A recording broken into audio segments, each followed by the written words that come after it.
get started. Can you please pass these down? Oh, you know what we're going to do is, I don't know how, but if you can take everybody's name, we'll figure that out. Okay. Everybody, this is Jonna, and Jonna's in marketing, and she made this all happen. So let's start off the event by thanking Jonna. Thanks, Jonna. Thank you, Jonna. Because Whole Foods has put up all of the ingredients and the chairs and everything, and the photocopies. So let's start with Goji and Pistachio raw cacao, which means we're going to make a raw chocolate in a food processor, so it's the easiest chocolate recipe I have. Okay? This is coconut butter or coconut cream. It's coconut oil and coconut meat mixed together. Very delicious and satiating. And just because there's no sugar in it, does that mean you eat the whole jar? No way. A tablespoon is your portion control. And then move on to your green drink. And then move on to your yam. Where did my yam go? Over there. And then move on to your pears that are in season. Okay? But tonight you're going to get a treat, and I'll show you what the portion is. Oh, don't worry. Don't worry. I feel like she's going to worry. She's not going to get enough, but you will. See how creamy and thick it is? And you must melt it like I did because it's cold now. So we're trying to scrape this out, about a cup and a half,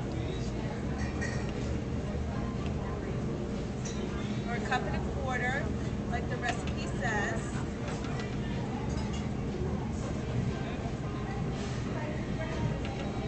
And this is different because the oil would, if we put it in the water, and I put about an inch of water in here.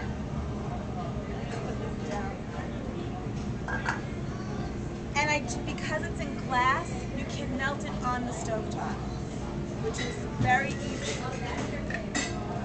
And then you can store it in your pantry, not in the refrigerator, because it will get too hard and you'll never be able to even scrape it, even if you wanted to eat it with a spoon. It's that delicious that you can actually go, oh my God. Thank you. Bonnie is my angel. So Bonnie, I'm going to reiterate for Bonnie. Bonnie, we took coconut cream. That is coconut butter and coconut oil mixed together.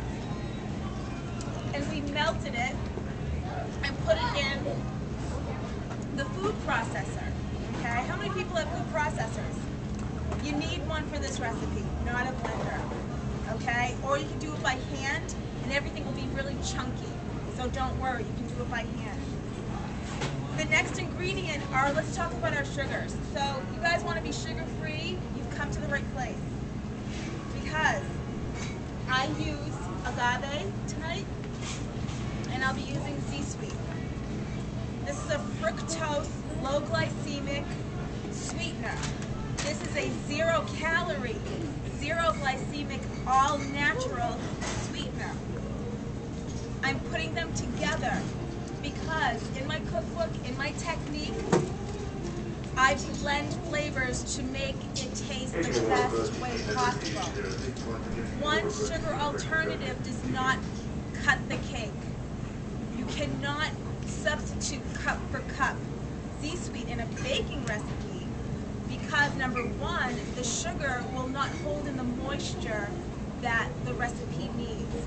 So therefore, you always have to add moisture to your baked goods, and maybe even a little good fat to keep the moisture in. But tonight we're not baking, that's another class. But we're doing C-Sweet. So let's start with agave. How many people know agave? It's pretty commercially accepted. It's in all stores, but it was in Whole Foods first. And it comes from Mexico. It's a green-leafed plant. They either squeeze the piña, which is the bottom of the plant. This particular agave, they suck the sap out of the leaf so that they're not killing the plant or destroying the ecosystem. That's why I love this brand, and it's a very good price point, Madhava. We're only going to use about 3 tablespoons in this whole recipe. That's amazing. Most raw people will dump half the bottle in. That's a lot of calories for us sugar people who don't want sugar. Okay? So why am I using it? To round the flavor of the Z-Sweet. That's really going to sweeten this recipe and add volume and texture. Okay? So it only says 3 tablespoons. And I am really good at eyeballing things. So we got 3. Okay? Do you understand what agave is? Okay, you don't want to do this. When you're first getting off sugar, you might want to. I did. 5 years ago, I was an addict, and I was desperate to heal myself, so agave was legal for me, and I was addicted. In 5 years has gone by, a year, a journey of my body has detoxed, and now it literally only goes in recipes. And that is an amazing thing, because I didn't know I would heal to that level. But if you're first starting out, just try not to do it too long. Okay? But I didn't have Z-Sweet. Z-Sweet is a polyol or sugar alcohol.